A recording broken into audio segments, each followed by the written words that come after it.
amigos, amigas y amigas de Can Can por todas nuestras amigas. Ay, yo no sé ya porque digo así todo. Que ya así como sí, ¿verdad? Bueno, pues hoy estamos muy contentas porque ya arrancamos 2024 con todas las ganas y todo, y ya estamos en el programa número 43. Así es, oye, se fue bien rápido y es cierto, es el primer programa del año. Así es el primer programa que ya se va a transmitir. No es el segundo ya, creo, ¿no? Bueno, pero que grabamos. Pero bueno, para mí siento que es el primero. Así es. Bueno, pero hoy vamos a hablar de un tema muy interesante. ¿De cuántas formas se presentan la violencia? De muchas. Y hay algunas que son más fáciles de identificar que otras, aunque las vivamos a diario o de alguna manera convivamos con ellas. Y es el caso de la violencia obstétrica. Y tenemos a la mejor para hablar de ello, la doctora Mayanit Martínez, que en un momento se la vamos a presentar. Mientras tanto, pues bienvenidas. Así es, bienvenidas. Y Can Can por todas mis amigas.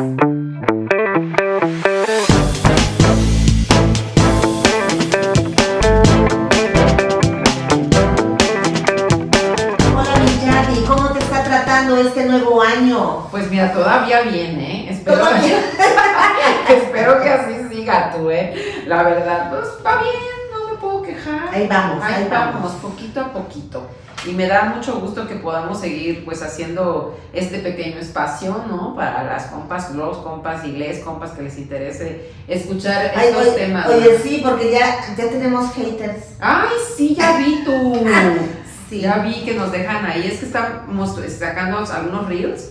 Y hay quienes nos dejan mensajes bien bonitos, mana, sí, la neta. Sí. Pero hay quien no, que tiene mucho tiempo y mucho odio en su corazón y pues también lo ponen. Pero saludos. Gracias por darle viralidad a este programa. Oye, porque además es eso, güey, o sea, no te gusta, pero lo comentas y eso hace que pues esto se mueva más, ¿no? Entonces, pues, después de todo, muchas gracias, porque su hate nos ayuda a continuar, ¿eh? Oye, y bueno, además de eso, gracias a todas las personas que les gusta cada uno de los episodios. Y pues como ya saben, siempre ponemos o intentamos a veces poner una pregunta. Gracias a las personas que participaron en esta ocasión. Hoy les decimos, vamos a hablar de violencia obstétrica, que es un tema muy interesante porque creo que es uno de los tipos de violencia, Cari, que es más difícil que la gente sepa de qué se trata. De hecho, yo no sabía que existía la violencia obstétrica hasta que te conocí. Ah, ya ves. Sí, es un tipo de violencia que no tenemos idea, que creemos que cuando acudimos o estamos embarazadas o en el proceso del parto y después, creemos que de repente nos tienen que tratar un poco mal porque, casi que te lo mereces. Te lo mereces. Ajá, ¿verdad? Entre Así otras es. Cosas que pasan Así en es. este tema de la violencia obstétrica. Y sí hay que decir que algo que nos trajo la ley de acceso de las mujeres a una vida libre de violencia es precisamente la tipificación de los tipos y modalidades de violencia, cómo se presenta la violencia, en qué espacios, en qué lugares, y es por eso que sabemos que hay algo que se llama violencia obstétrica. Pero bueno, vamos a hablar de qué se trata con algunos casos que también nos enviaron, que nos dejaron, ¿verdad? Sí, hicimos ahí la convocatoria. Muchísimas gracias por tomarse el tiempo de contestar y mandarnos su historia, que esto la verdad enriquece y nos enseña, y con esto también muchas de las personas que nos ven pueden darse cuenta si han vivido este tipo de violencia. Así es, y qué bueno que ya se les quitó la flojera, porque hacía mucho tiempo que algunas no querían participar, ya andaban de flojillas. Ya estamos a poner tache. Ya les pusimos tache ahí en Facebook. Busque su tache. Es cierto. Pero sí, es que gracias a las que escribieron. Pero antes de pasar, pues les vamos a presentar a nuestra querida invitada el día de hoy, que además hay que decirlo, es la primera vez que vamos a tener una invitada a control remoto. Muy bien, sí, así que por favor téngannos paciencia por si alguna cosita sale mal de audio o eso, pero bueno, lo importante es que aquí en la computadora, pero allá, tenemos a la doctora Mayanit. Así es, la doctora Mayanit Martínez, que nos acompaña en remoto. Yo diciendo control remoto como si estuviéramos en los 80. Y tú no te compones. Porque yo también soy de tu generación. Bueno, pero usando la tecnología y haciéndonos un poco de bolas, vamos a platicar con la doctora Mayanit Martínez, que está en el puerto de Veracruz, porque entre otras cosas, pues tuvo un accidente en su piernita y también no se anda moviendo mucho, pero eso sí, moviéndose en el tema siempre. Así que bienvenida, Maya. Qué bueno que estás aquí con nosotras a través del uso de estas plataformas tecnológicas. Bienvenida. Y que nos diga quién es ella, que nos presuma quién es Maya. ¿Qué tal? Pues, ay, qué gusto estar con ustedes. La verdad que son unas mujeres que las admiro muchísimo. Otras veces me habían dicho, no, pues que el programa es muy bueno, mueve a mucha gente y como ustedes dicen, qué bueno que haya algunos comentarios por ahí que nos den mucho auge también, ¿no? Así es, man. Y pues bueno, ¿quién soy? Bueno, soy la doctora Mayanit Martínez López. Pues bueno, quiero platicarles que desde hace algunos años me he dedicado a darle seguimiento a las políticas públicas en salud y en educación.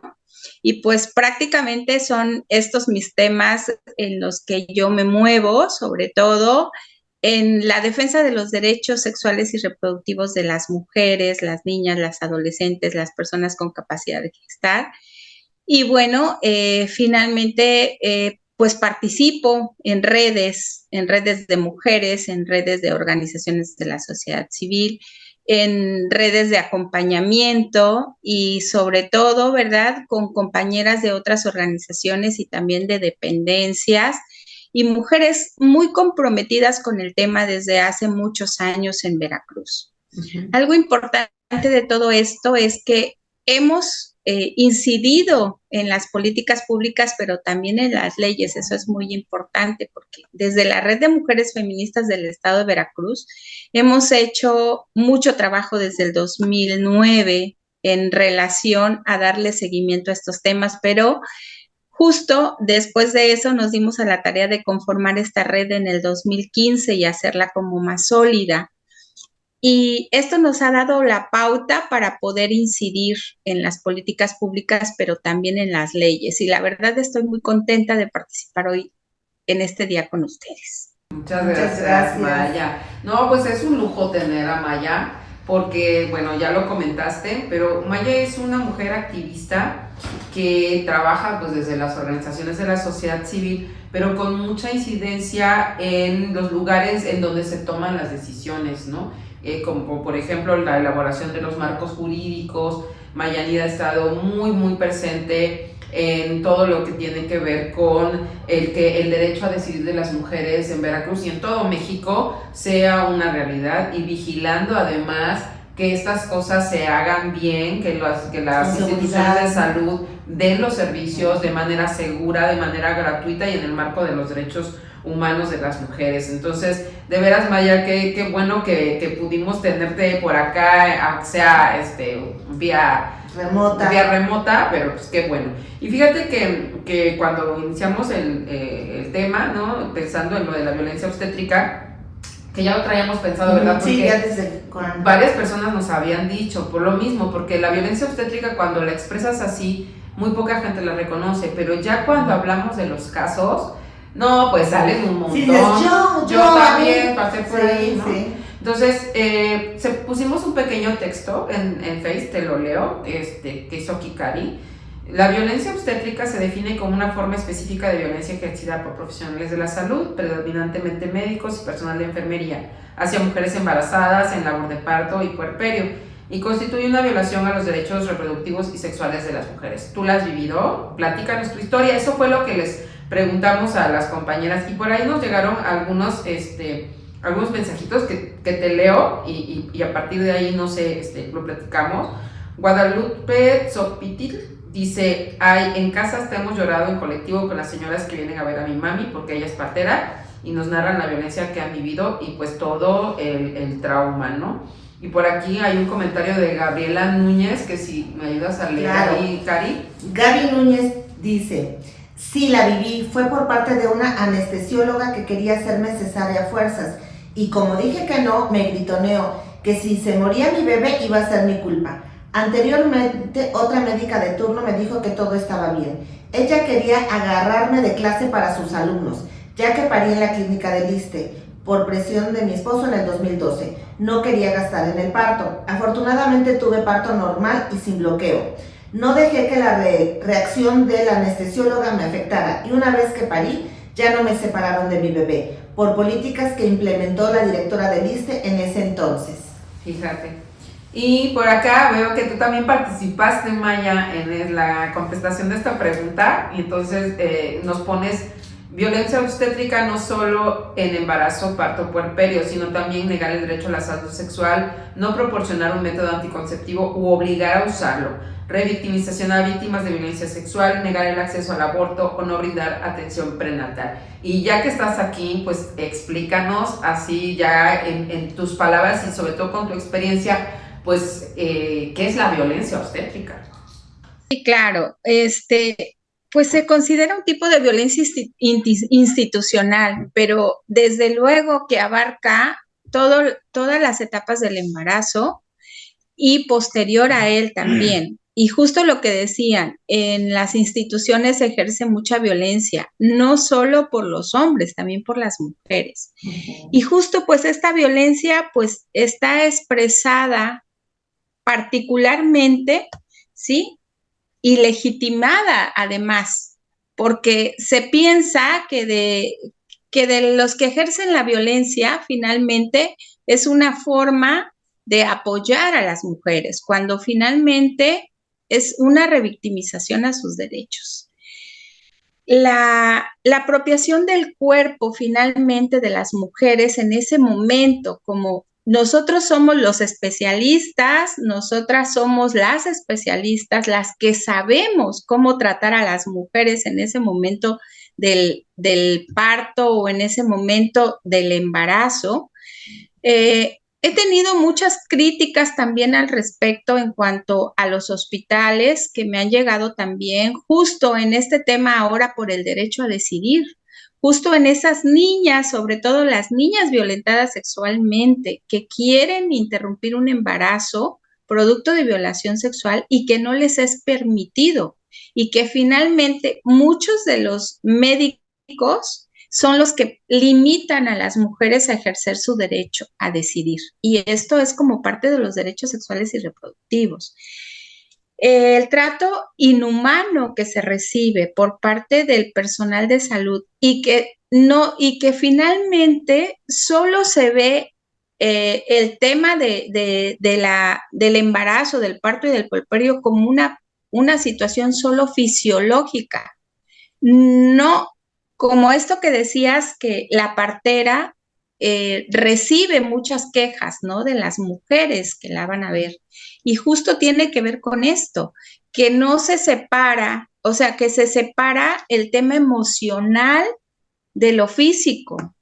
Y finalmente no se reconoce que las mujeres también, para poder tener una salud integral, necesitamos atender lo físico y también lo psicológico y también lo que vive la mujer en su entorno familiar o lo que vive la mujer en la comunidad donde vive, cómo se atiende esta situación del embarazo, el parto, del puerperio en las comunidades también. Y mucho tiene que ver con las parteras. Las parteras tienen mucha injerencia y que finalmente, aparte de todo, también están preparadas para ejercer el apoyo hacia las mujeres y lo hacen muy bien. Es como yo decía también, por ejemplo, de las acompañantes de aborto. En el caso en que las mujeres decidan no continuar con un embarazo, las acompañantes de aborto juegan un papel importantísimo y sobre todo que ahora ya está reconocido por la Organización Mundial de la Salud. En el 2022 se reconoce la figura de acompañamiento.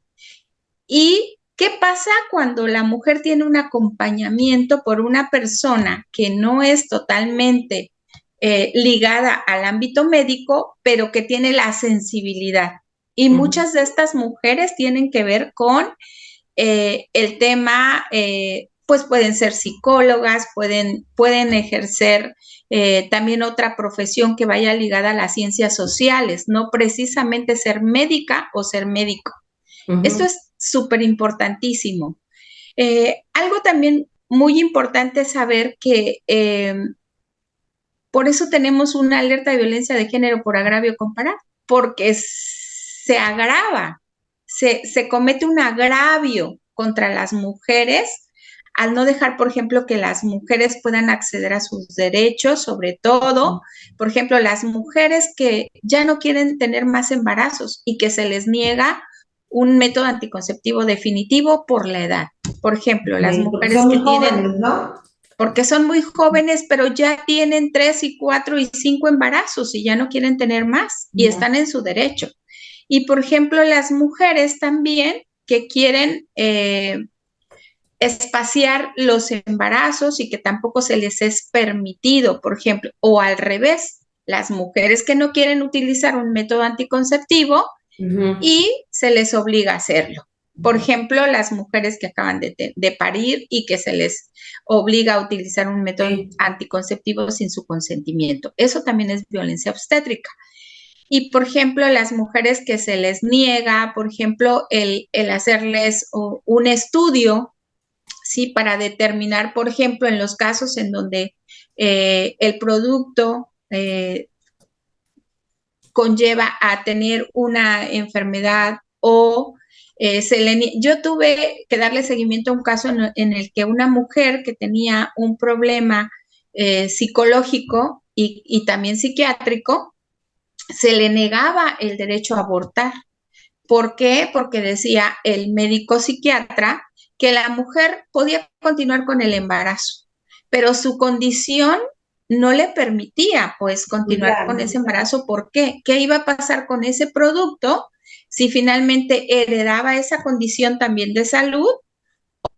O finalmente los medicamentos a los que estaba sido sometida por el tratamiento que llevaba estaban afectando el desarrollo del producto. Y entonces no se le quería hacer válido su derecho a decidir. Entonces, esa parte también es violencia obstétrica. Parte de la violencia obstétrica. Y entonces, finalmente, la violencia obstétrica también se considera un tema patriarcal, ¿sí?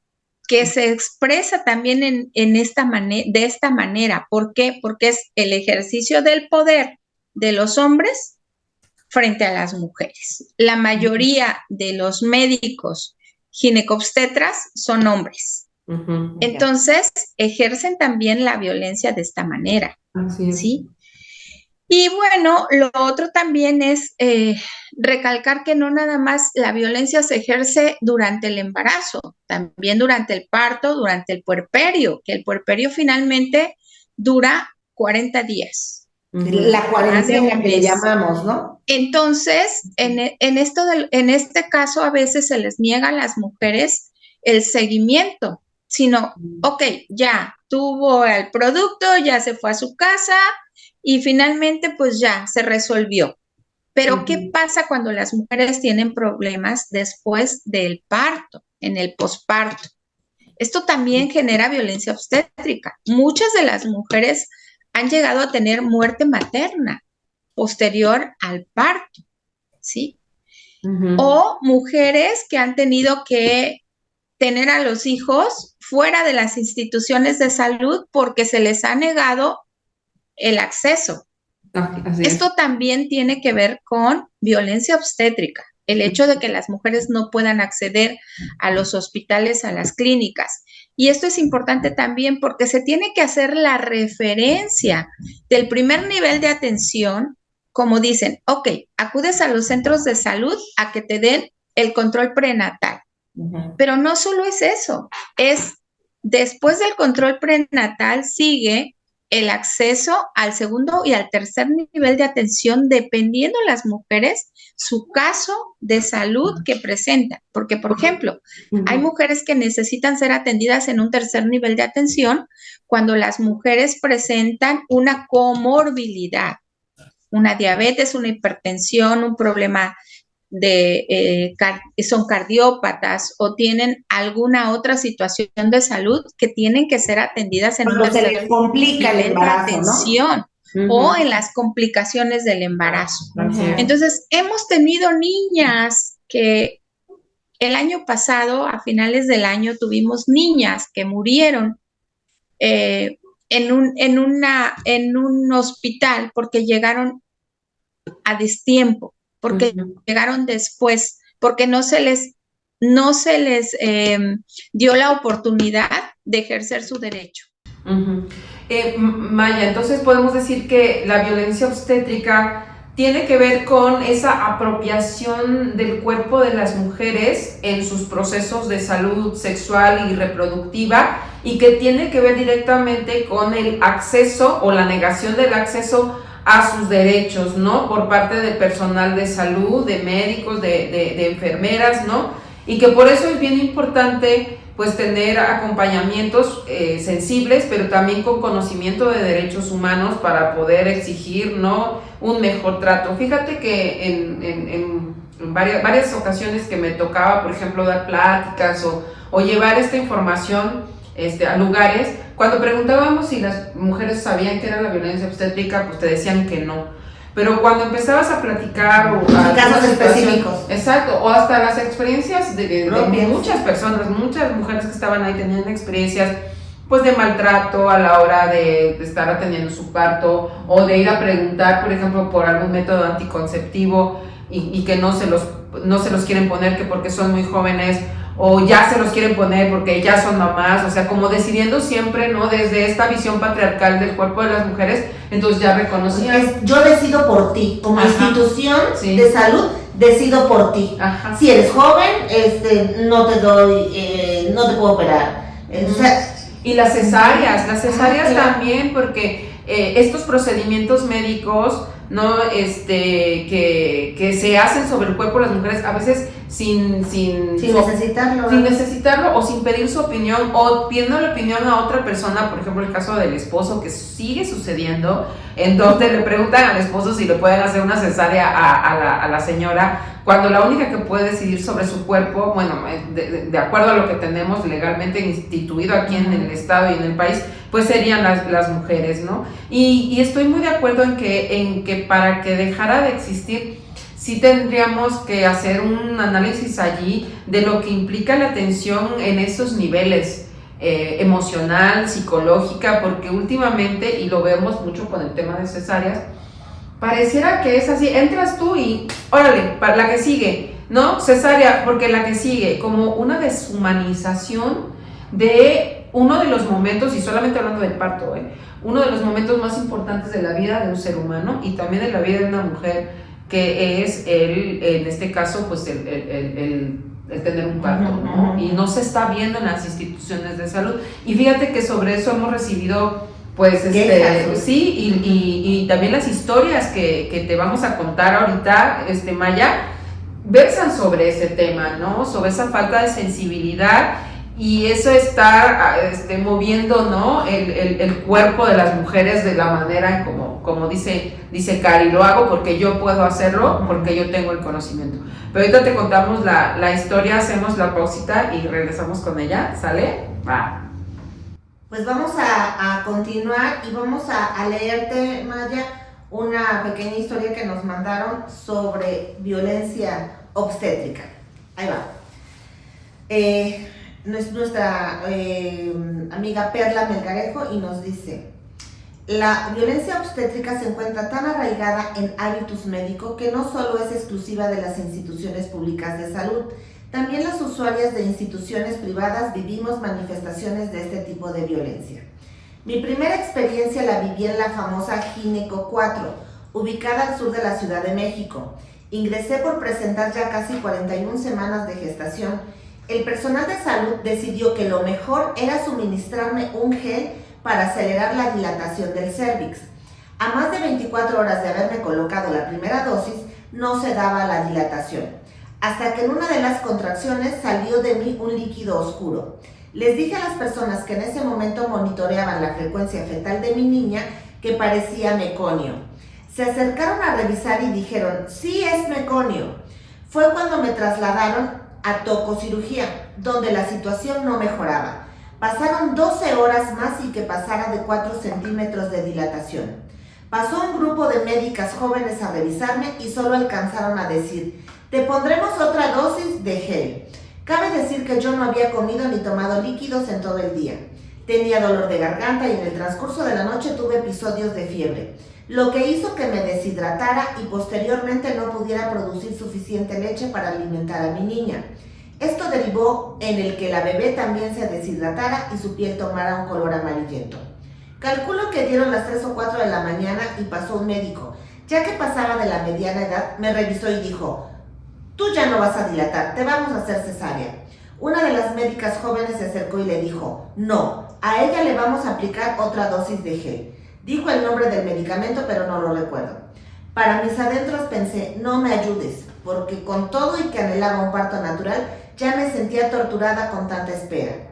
Además, que sabía que el meconio podría afectar a mi bebé, y el médico le respondió: ya hubiera dilatado más, además de que tiene meconio. Mi hija mayor nació a eso de las 4:30 de la madrugada, un 22 de febrero, vía cesárea, por intercesión del médico. Si hubiera seguido esperando el efecto del famoso gel, no sé qué hubiera sido de mí y de mi bebé. Así es. Y bueno, ella nos sigue platicando, ¿eh? Después del nacimiento de mi niña, las cosas no mejoraron. Se la llevaron a los cuneros porque, salvo un poco de calostro, no tuve producción de leche y ella se deshidrató. El trato de las enfermeras distaba mucho de ser amable. Se limitaban a gritarme: pues pégatela, para que yo produjera más leche. Cuando se la llevaron fue algo triste para mí, pues me aquejaron sentimientos de culpa por no haber podido lactar. Ahí inició el chantaje todo el día, y esto pongan mucha atención, ¿eh? Esto es muy, es muy común y al mismo tiempo de veras es increíble. Dice: todos los días, para dejarme ver a mi niña, todo era condicionado a que si no les obedecía, no me dejarían verla. ¿Cómo les iba yo a reclamar algo si sentía que la niña y yo estábamos cautivas? Después de 2 o 3 días nos dieron de alta durante mi estancia. No sabía cuándo pasaba el día y cuándo la noche. Todo era siempre igual, esperando la hora de visita para ver a mi esposo y para que me dejaran ver a la bebé. Ya cuando nos liberaron, dice, de plano, se sentía la pobre secuestrada. Dice: en un ascensor muy grande, bajamos todas las mujeres al área donde nos entregarían a nuestras hijas e hijos. Íbamos bajando con nuestras pálidas batas y nuestras bolsas transparentes que contenían nuestras pertenencias, y pensé que eso parecía más un campo de concentración. Al fin salimos de este sitio pidiendo a Dios nunca más regresar. Fíjate nada más el trauma, incluso de cómo te tratan, y cómo se ven las cosas. Eso es súper importante, güey, porque psicológicamente estás en un momento tan vulnerable y todavía las cosas están así, ¿no? Dice: gracias al apoyo familiar pudimos pagar un servicio privado para no repetir la misma experiencia en el nacimiento de mi segundo hijo. Ahí viví la presión del personal de enfermería para adoptar un método anticonceptivo justo cuando estaba ya en la mesa de operaciones, lo que constituye una práctica ya detectada por personas dedicadas a la investigación en materia de violencia obstétrica, de que los momentos de mayor vulnerabilidad es cuando presionan para adoptar un método anticonceptivo. Teniendo en mente que estaba pagando por un servicio, le dije que estaban violando mis derechos reproductivos al hacer esos comentarios. La persona que estaba haciendo todo el procedimiento abandonó el quirófano y no la volví a ver en toda mi estancia en la clínica. Creo que es importante que dejemos de naturalizar las prácticas que constituyen violencia obstétrica y conozcamos que tenemos derecho a una atención obstétrica libre de violencia y de discriminación. Como ves, le pasó de todo, Maya. ¿Qué nos puedes contar? ¿Cómo lo ves? Ay, sí, lo sé porque también lo viví. Ah, sí. Sí, justo lo viví en el ISSSTE cuando iba a tener a mi primer hijo. Yo estaba muy emocionada porque había yo sido interna del ISSSTE en Veracruz, y pues bueno, para mí era así como, no, pues el ISSSTE para mí era wow, lo máximo. Entonces, cuando iba a tener a mi hijo, lo viví porque igual, y se estaba pasando la hora. El médico que me atendió durante todo el tiempo, la verdad, mis respetos, porque sigue siendo mi médico, pero sí tuve 11 gentes adentro de la sala de expulsión, así como que fui el conejillo de Indias. Todo el mundo mirándote. De los médicos, de los residentes, de los internos y de todo el mundo. Entonces, sí, es una situación bastante lamentable en las salas de urgencias, en las salas de toco, en las salas de expulsión. Y yo creo que a mí eso me sensibilizó más porque yo también atendí muchos partos, atendí muchas mujeres, incluso atendí mucho tiempo en la Cruz Roja, atendí a mujeres muy vulnerables en las que la verdad sí lo sé porque aparte de que lo vives, lo ves a diario. Lo ves a diario y dices, no es posible que esto esté sucediendo. Y que finalmente esto que te cuento fue hace 30 y tantos años, pero no ha cambiado mucho la práctica. Incluso, si bien decimos cómo reconocer la violencia, cómo los médicos podrían reconocer la violencia cuando definitivamente esto está como enmarcado en un modelo biomédico en el que solo se atiende el tema biológico, ¿sí? Que se deja atrás todo lo demás que podría ser maravilloso, porque si tú das una orientación consejería, las mujeres se adhieren a un método, pero las tienes que orientar porque es necesario, o sea, no de esta manera violenta, en el que lo tienes que hacer porque es algo que tienes que salir de aquí con un método porque es como el que no regreses inmediato, ¿no?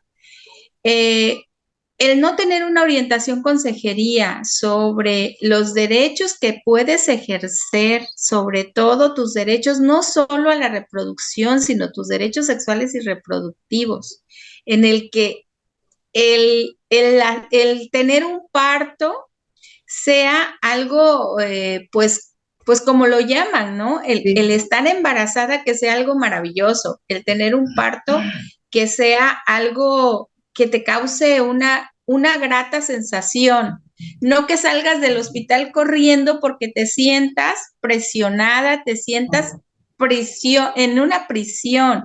Sí. Y lo que menos quieres hacer es denunciar el hecho, lo que quieres hacer es salir corriendo de ahí. Oye, Maya, yo he percibido algo y creo que sigue siendo muy vigente. Cuando una mujer embarazada o cuando ya está en labor de parto, como bien dices, debería ser una de las experiencias que las mujeres deberían vivir de manera más tranquila y más segura. Pero yo he notado que las personas de las instituciones es como decir, ¿estás sufriendo? ¿Te duele? Pues qué bueno. Todo el tiempo tiene una carga emocional de, pues, como esa pinche frasecita que tienen, pues, ¿para qué abren las piernas? Ajá. Que se la ha dicho a muchas. Entonces, yo creo que a lo mejor no te la dicen, a veces sí te la dicen textual, pero de repente va implícita en otras acciones, ¿no? De, pues aguántate, pues si quisiste, pues ahora chíngate, ¿no? Entonces, creo que hasta el día de hoy se sigue usando o se sigue percibiendo que esta parte del servicio médico siguen pensando que tienes que sufrirle a fuerza porque decidiste ser mamá. Tu cruz, ¿no? Prácticamente, ¿no? Y cómo esas ideas culpígenas que vienen mucho pues de esta educación judeocristiana que tenemos, impacta y atraviesa incluso los servicios de salud, en donde bienestar es solamente, no sé, a lo mejor tener algunas condiciones de tipo estructural para atender el parto, pero en donde lo emocional, donde lo anímico, lo psicológico queda como en un segundo plano. No importa. Se les olvida que están trabajando con personas, con mujeres, y sobre todo con mujeres en una situación de vulnerabilidad que es la de estar pariendo, por ejemplo, hablando del parto nada más. Pues está muy, muy canijo, Fíjense que, bueno, quiero comentarles, platicar. Regularmente cuando te realizan una cesárea en las instituciones de gobierno, pues te hacen la cesárea paradita. Es que no sé sus nombres, ¿no? Parada, ¿no? A mí me hicieron la cesárea así atrás, acostada. Ajá. Y ya, la verdad es que me realizaron una cesárea chula, preciosa, pero preciosa. Un doctor de IMSS. Al día siguiente pasa alguien a revisarme Para esto yo no sabía, ¿no? Cómo me habían partido, yo no sabía. Llega el hombre, el otro doctor en turno, me revisa la herida y se empieza a burlar de mí. Y empieza, ¿y qué? Me dice el nombre de la cesárea así acostada, ¿no? ¿Y qué? ¿Para qué te hicieron la tututú? Y yo, pues sí, que ¿a poco vas a usar todavía bikinis? Oye, en ese momento tenía yo 23 años. Y bueno, claro que sí podría yo haber usado. Es más, ahorita que esté yo gorda puedo usar. ¿Pero qué le importa? ¿Pero qué le importa, no? ¿Qué pinches Pero sí comentarios? recuerdo, o sea, eso lo tengo muy, muy grabado. Ajá. De que el hombre se burló de mí porque me habían operado de manera horizontal. No manches. No, pues, o sea, así que ganas, mana, Mayanit, de ir a las instituciones de salud. Sí, mira, normalmente eso, justo lo que te pasó, la burla también es porque dicen, es que se la hicieron así porque es como de las privilegiadas, es de las privilegiadas, porque finalmente todo mundo, ¿sí? Opera en 2 patadas y sale corriendo. Claro. Entonces son muy pocos los médicos que realmente son sensibles y que hacen su trabajo como debe ser, porque eso no es de privilegios, eso finalmente es de derechos. Claro. Y muy pocos lo hacen. Y sobre todo, pues bueno, este tema también tiene que ver con que la Organización Mundial de la Salud sí ha dado recomendaciones y los principios que se deben de seguir, y dentro de esos principios está recomendado reducir las cesáreas lo más posible, dar la oportunidad que la mujer pueda tener un parto como se debería. Pero, ¿qué pasa cuando existe violencia obstétrica? Es como dicen las parteras, para llegar a las cesáreas, ¿sí? Se necesita de mucha insensibilidad. Eso afecta, emocionalmente a las mujeres las afecta. Y entonces es por eso que no hay una debida evolución del parto, precisamente por toda esta carga emotiva que ahora sí que está en contra de los derechos de las mujeres a decidir también. Y lo primero que hacen cuando llegas a una sala de expulsión es acostarte, ¿no? Cuando finalmente ese no es un parto humanizado. Las mujeres deberían de parir de otras maneras. Así es. Tomando en cuenta muchas cosas, ¿no? Que no se están tomando. Para empezar, la gravedad, ¿no? Ajá, y la decisión de las mujeres, ¿no? Primero, ¿cómo quiero parir? ¿No? Como si nos estuvieran haciendo un favor. ¿Cómo me siento cómoda, no? Sí, preguntándonos eso, ¿no? Y se sigue repitiendo mucho, tanto que como bien dices, aquí en Veracruz tenemos una alerta de violencia de género por agravio comparado en materia, ¿no? Que tiene que ver sí con el acceso al aborto, pero que también pasa por el tema de la violencia obstétrica, como ya también lo habías comentado, porque es parte de eso, ¿no? Hablabas hace rato también que la violencia obstétrica tenía que ver tanto con que te quieran imponer un método anticonceptivo, como el que no te dejen ponértelo porque esas personas consideran que eres muy joven y que por tu bien no te van a poner nada. Y aquí, por ejemplo, nos llegó otro mensaje que nos platica esta persona, dice: me operaron sin mi consentimiento para no tener más hijes, solo porque mi pareja dijo que sí. O sea, y hablábamos hace rato de que sucede en ciertos lugares, en todos, incluidos en las capitales y en las grandes ciudades, así como en las comunidades más pequeñas, en donde pareciera que todo mundo tiene que decir sobre el cuerpo de las mujeres, menos las mujeres. Y eso es patriarcal completamente, ¿no? Y eso es lo que nos estamos enfrentando. Ahora, yo sé que aquí en Veracruz se han dado varias modificaciones, por ejemplo, legales. No sé si todavía, Maya, tú oriéntame, si todavía Veracruz es el único estado que tiene legislada la violencia obstétrica o ya hay otros. ya hay otros estados de la República, pero justo Veracruz tuvo un gran avance a partir del 2009. Ajá. Y en el 2010, justo pues ya aparece dentro del Código Penal del Estado, y eso es muy benéfico. Claro. Lo que sí es que hay que darle seguimiento a esa política pública, porque finalmente si hay un compromiso, incluso un compromiso del Estado mexicano desde el 2009, desde el 1994, en el que, pues bueno, la Convención Belén do Pará lo dice justamente en que el gobierno mexicano tiene que alinearse, y en este caso México ratifica en 1996 el tema de el acceso de las mujeres a una vida libre de violencia. Entonces, nosotros como Veracruz tenemos mucho avance, muchísimo avance. Incluso a partir ahorita de la alerta de violencia de género por agravio comparado, hemos tenido un gran avance también en el Estado. El hecho de que las mujeres puedan decidir, pero todavía tenemos un gran vacío en el que se aplique exactamente la política pública como debe de ser. Pero algo muy importante también es que la población sepa qué hacer en estos casos. ¿Por qué? Porque como les decía, las mujeres quieren salir corriendo de las instituciones de salud una vez que sufren violencia obstétrica y no regresar más. Entonces aquí hay algo muy importante, que la población debe de entender que la violencia obstétrica se debe de denunciar.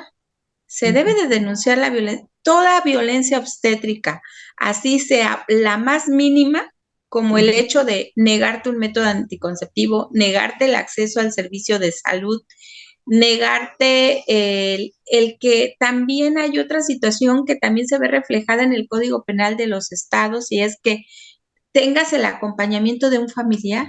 En este caso puede ser la pareja, puede ser la mamá, puede ser la tía, puede ser alguien que esté ahí cerca en el acompañamiento. ¿Una dula podría acompañarte aquí en Veracruz? Pues sí podría, pero tenemos el problema de que no lo aceptan tan fácilmente en las instituciones. Porque tiene que ser familiar, ¿no? Porque tiene que ser familiar, desafortunadamente, ¿no? Pero en estos casos también, en muchas de las comunidades, la figura de la partera es importantísima, que dé el acompañamiento.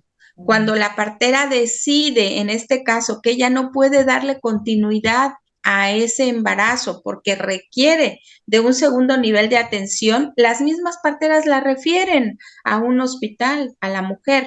O sea, ellas saben identificar cuando la mujer tiene que ser referida a un hospital.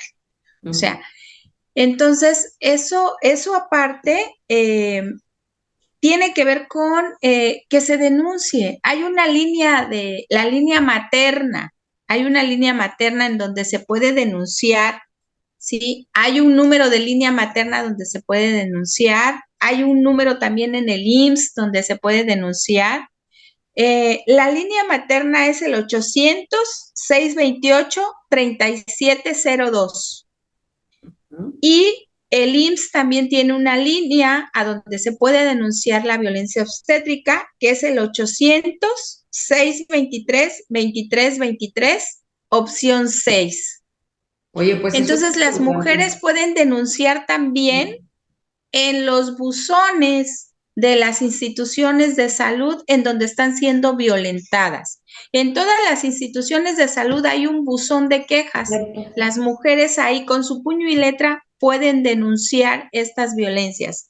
Y por otro lado, también con las organizaciones de la sociedad civil. En nuestro caso, ¿verdad? GIRE ha dado continuidad y ha dado seguimiento a muchos casos de violencia obstétrica que también los ha traído la Corte, la Suprema Corte de Justicia de la Nación, y en estos casos se ha hecho justicia a estas mujeres que han sufrido violencia obstétrica, sobre todo en los casos en los que ha habido muerte del producto, ¿sí?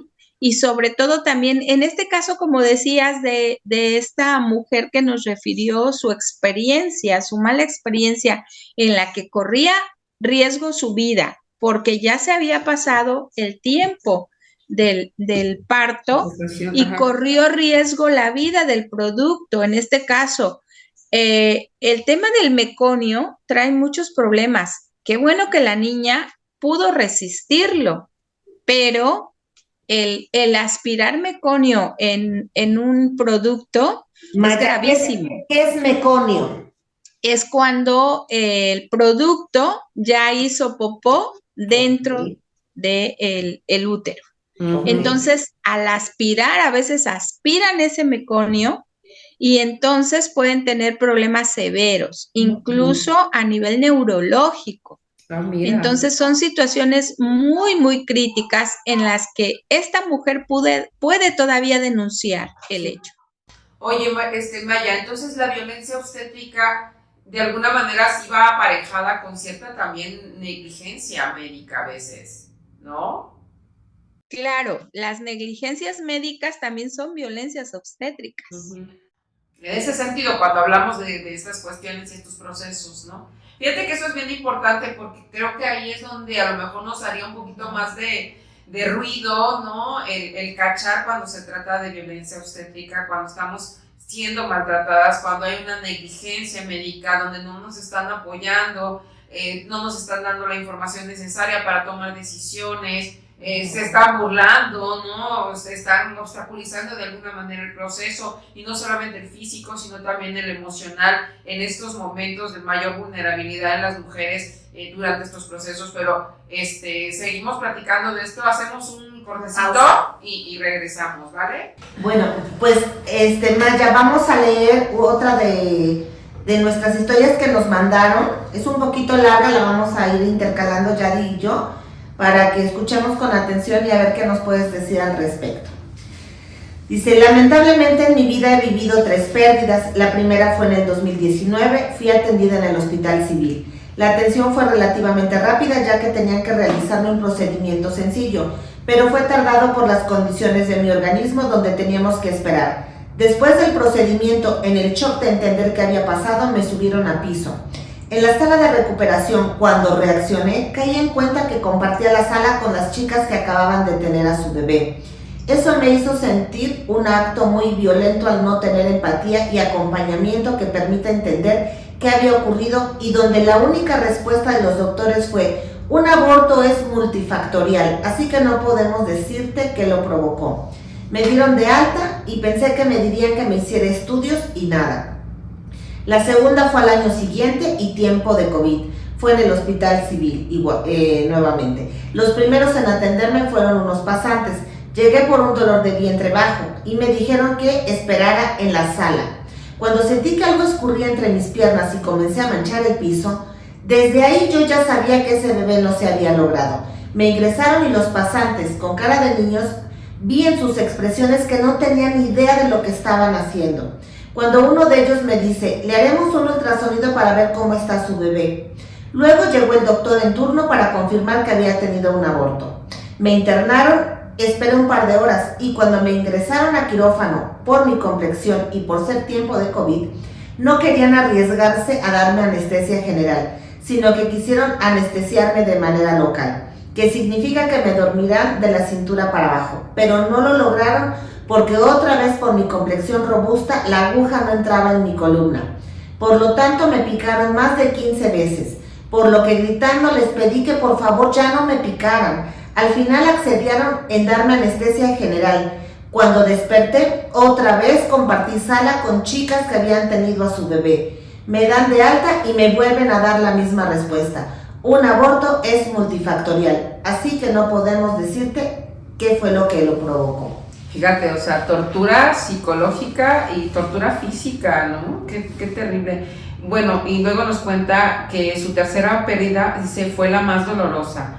Mi día comenzó normal, fui a cenar, llegué a casa y el dolor pélvico se hizo más frecuente pero tolerable. Le escribí a la doctora particular y me recetó otro medicamento.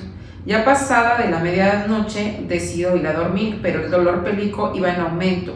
Y en la madrugada del 15 de abril del 2022, ¿cómo tienen las fechas? Pero bien pues es que... claras, ¿verdad? Porque pues es algo tremendo. Aproximadamente, dice, a las 6 de la mañana, me dirijo con mi pareja al área del toco en urgencias de la clínica número 11. Ay, ¿qué es toco? Ya lo he escuchado varias veces que lo dicen. Bueno, ahorita nos dices, Maya, ¿no? Con un embarazo, dice, de 15 semanas, debido a que presentaba un dolor constante en el vientre bajo. Estos dolores iniciaron muy leves y eran tolerables, ya que en días anteriores había estado en toco urgencias, en donde me comentaron que tenía infección en vías urinarias y vía vaginal, a lo cual ya me habían dado tratamiento, comentándome que esos dolores eran normales ocasionados por la infección. Al recibirme, uno de los pasantes comenzó a realizar dicha entrevista. En el momento en el que me preguntó si había tenido sangrado, sentí como una burbuja reventó entre mis piernas. Le comento al pasante que sangrado no, pero líquido sí, a lo cual me pasan al área de exploración y escucho la voz de una mujer que me pregunta, ¿por qué no habías venido antes? A lo que yo le respondí que todo fue muy rápido, que solo eran dolores leves, pero al ver que esos dolores iban en aumento fue cuando decidí dirigirme con mi pareja a urgencias. Ella me respondió, dando vuelta al monitor del ultrasonido, tu bebé ya está en el canal vaginal, eso que tú ves en el monitor es su cabeza, de todas formas si hubieras venido antes no podríamos hacer nada, solo que esto sería más tardado, te vamos a tener que internar, quítate la ropa, entrégasela a tu esposo para que él firme los papeles de tu ingreso. Justo cuando me ingresan con las enfermeras o pasantes de ese turno, tal vez porque ya era el cambio de turno de la mañana, comenzaron a bombardearme con formatos, preguntas, entrevistas, incluso me pedían decirles en ese momento qué método anticonceptivo me pondría. Lo primero que hicieron fue que firmara que si me quedaba con el producto o me lo llevaba, pero en ningún momento me ofrecieron alguna alternativa sobre qué hacer, ya que esta decisión quería llevarla a cabo con mi pareja. Me canalizaron, le comentaba al personal médico que sentía que sacaba líquido, mientras ellas indiferentes respondían que la doctora no tardaba en presentarse para revisarme. A los pocos minutos escucho que el personal médico puso música y se sentaron en la mesa de en medio a revisar sus teléfonos móviles. Mira, y todavía sigue, amiga, nomás para que oigas. En eso se presenta la doctora de turno, María de Lourdes Herrera, pidiendo de manera tajante al personal médico que le dieran parte del cambio de turno. Llegó gritándoles por qué no se movían y ya había una señora con desprendimiento de placenta. Una de las enfermeras me presentó a mí, a lo cual la doctora solo me pidió abrir las piernas para realizarme el tacto. Cuando se le escucha decir, pásenme el trapito, aquí tengo al bebé. Yo sin entender qué pasaba por estar en shock, jamás me explicaron qué pasaba, jamás me dijeron esto está pasando o acaba de ocurrir. Era como una muñeca de adorno. En eso grita la doctora, primero pasen a la del desprendimiento de placenta y después pasamos a la del aborto. En lo que intervenían a la primera paciente se acercó. Desconozco si es enfermero o pasante de lentes, dice, pesante de lentes. No, que oro pasante que traía lentes. Ok. A realizarme el tacto. Pero fue un tacto muy doloroso. Hizo que me revolcara en mi camilla. A los pocos minutos se acerca una enfermera a preguntarme si tenía dolor. Y le respondí que sí, que seguía sintiendo un líquido salir de mis piernas. A lo cual me revisaron sin decirme qué ocurría. Desconozco cuánto tiempo pasó. Realmente desde mi llegada al momento en que me ingresaron a quirófano para realizar el procedimiento sin explicarme en qué consistía. Recuerdo que la doctora gritaba que las luces del quirófano no servían, que lo que a mí me pedía en una forma nada amable, que me acomodara bien en la camilla para realizar la sepsis y así continuar con el procedimiento. Al salir del quirófano recuerdo que aún estaba convaleciente. Decidí dormirme en espera de que el efecto de la anestesia se diera y yo pudiera reaccionar. En cuanto cobré la conciencia, me percato que en una esquina está una cama con recién nacidos, una vez más. Bien. Cuidados por el personal médico, mientras que por otro lado estaban las madres de esos bebés. Pasó el tiempo y una enfermera del turno de la mañana quiso llegar a darme unas palabras de aliento, a lo cual no fue nada acertada en sus comentarios. ¿Quién en su sano juicio recomienda la adopción después de haber perdido a tu bebé y que ni siquiera te hayan dicho las causas? Necesitamos que el personal médico, que no solo tenga visión en lo orgánico, sino en lo emocional, que tenga conocimiento en duelo gestacional, perinatal y natal. Oye, sí, porque eso también de mantenerte en la incertidumbre de lo que te van a hacer, esa falta de empatía, de ponerte allí donde las demás pues tienen a sus bebés y tú estás con la frustración de lo que ha pasado. Con el dolor de la pérdida. El dolor de la pérdida emocional y físico. Híjole, la verdad es que se pasan, Maya, de verdad que a veces es inconcebible esto. Y es muy grave y lamentable. Precisamente existen protocolos en los que dice, justo el protocolo lo dice muy claro, los programas lo dicen, que debe de haber orientación, consejería, antes de aplicar cualquier procedimiento, así sea por embarazo, parto puerperio o, en este caso, por aborto. Sí hay y existe. Y justo debe de haber el grupo multidisciplinario que atiende y que acompaña, no solo el médico, también el de trabajo social, también el de psicología. En todos los casos debe de haber el grupo multidisciplinario que acompaña. Y preguntaban del área de tococirugía, es el área de urgencias ginecológicas, ¿sí? Es un área de urgencias ginecológicas. Entonces, finalmente a todo esto, volvemos otra vez a identificar la violencia obstétrica en todo momento de este caso.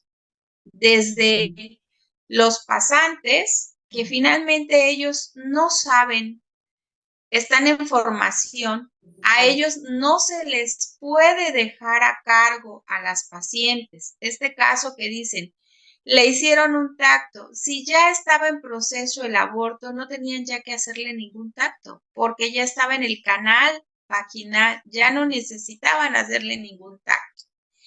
Todo eso todavía ella lo puede denunciar. Todavía esto se puede llevar ante las instancias, incluso se puede hacer incluso ante las autoridades máximas, porque este es un proceso en el cual se debe de aplicar en este caso también lo jurídico, no nada más lo médico. Aquí entra también lo jurídico. Oye, en amiga, estos casos de violencia obstétrica. Oye, pero Maya, ¿sí hay denuncias de casos de violencia obstétrica? Y si las hay, ¿cuáles son las consecuencias para quienes? Lo que pasa es que las denuncias son mínimas. Como decíamos, las mujeres identifican que están sufriendo violencia obstétrica, pero esa violencia las paraliza de tal manera que no quieren regresar y no quieren denunciar.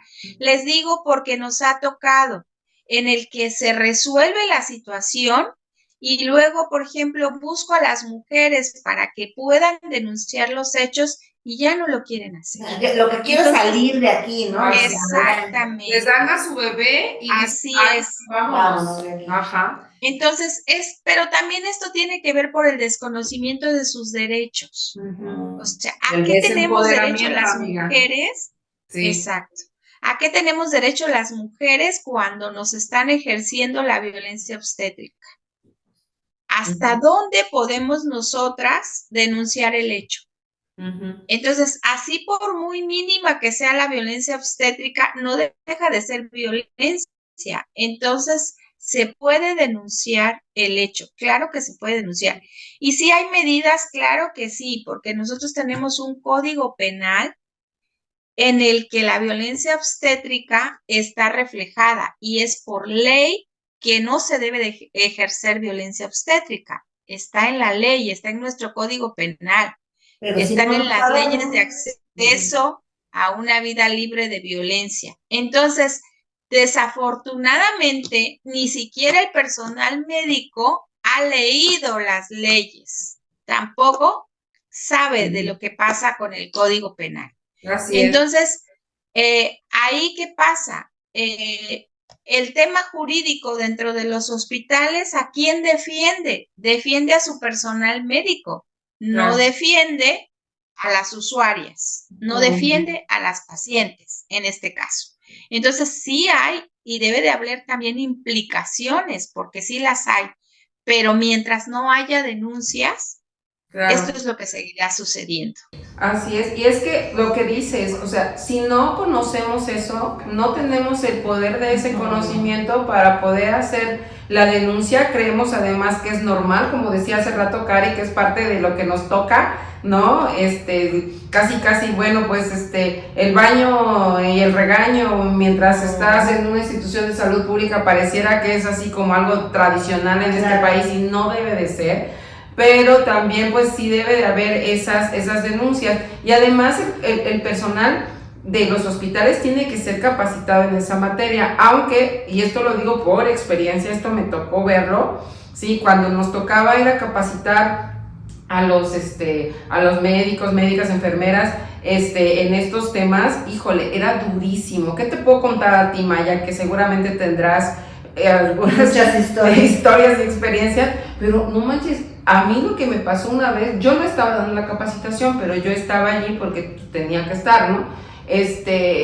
Y lo tomaron tan mal, un colegio de médicos y médicas, que se pararon así todo, empezaron a cuchichear, porque de lo que estaban diciendo la expositora como que les empezó a arder. Se sintieron agredidos. Se sintieron, pero agredidos y agredides, o sea, de verdad estaban con los pelos parados, y lo que hicieron fue, a la mitad de la exposición se salieron, porque no aguantaron que les estuvieran diciendo, oigan, esto es violencia obstétrica, esto le ejercen. Se trataron como de justificar diciendo, no, es que las mujeres a veces exageran, las usuarias a veces también son groseras, ¿no? Como si ellos no fueran representantes de una institución, y al hacer esas cosas no estuvieran violentando los derechos humanos de las pacientes. Entonces, ahí me di cuenta de que existe una gran resistencia para ser capacitadas. Estas personas se resisten mucho, y si encima no conocemos nosotras nuestros derechos, pues es el caldo de cultivo para que siga sucediendo, ¿no?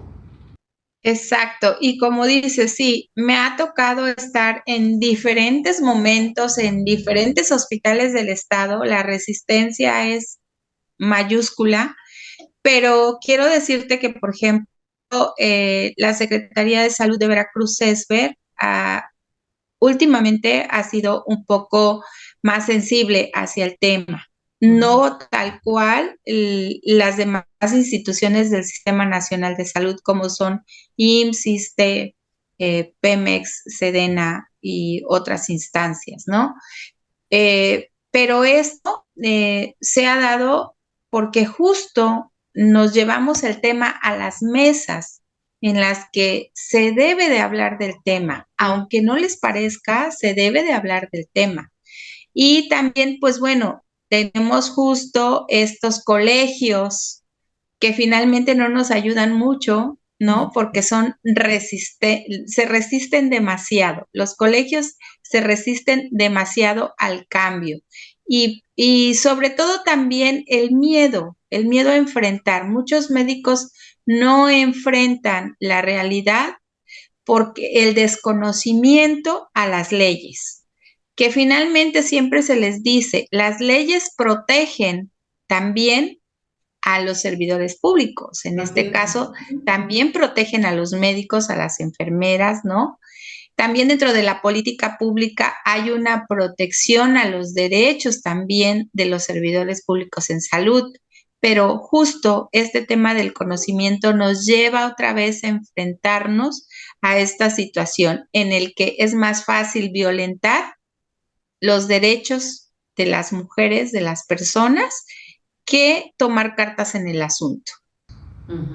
Pues mucho por hacer en esta parte de la conciencia de salud pública, porque al final, bueno, pues es un problema grave que se enfrentan las mujeres en esta parte del proceso de su gestación, ¿no? Entonces, ojalá todas las personas pues supiéramos acerca de todo lo de estas leyes y de cómo nos protegen, y no dejarnos, porque pues si tenemos el desconocimiento, pues seguimos pensando que es normal que nos anden regañando por quedar embarazadas. Eso sí, o sea, todavía, fíjate, ¿no? Ay, pero ¿qué tal el 10 de mayo diciendo que es lo más bonito que les puede pasar a las mujeres, y que la política pública no te ayude a llevar a cabo, ¿no? Esto desde el día 1, pues está canijo, Mana, muchas gracias de veras por haber aceptado estar así en remoto aquí con nosotras en Can. Es nuestra primera vez y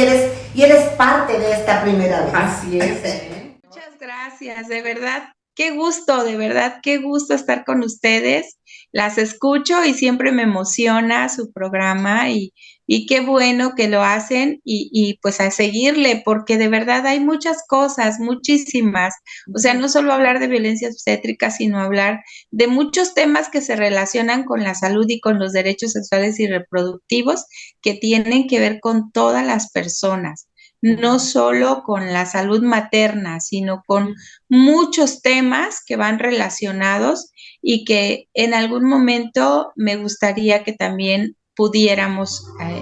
Bueno, por supuesto. Amiga, tú nos proponga. Sí, pues eso estaría súper bonito, que además ahora ya fuera presencial. Ay, sí, ya que te cures de tu patita. Así es.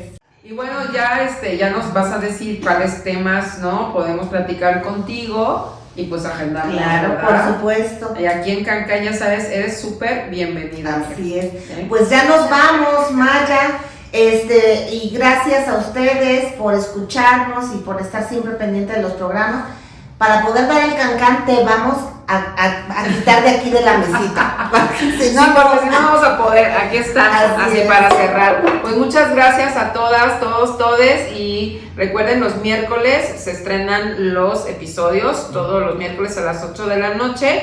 Y denle click, suscríbanse. Y también dejen los comentarios sobre qué temas quieren también que se platiquen aquí, que hablemos y que sobre todo invitemos a muchas compañeras expertas en diversas áreas como lo es Maya y muchas de las que han venido, ¿verdad? Así es. Pues vámonos, mi Yari. Así es. Y nos vemos.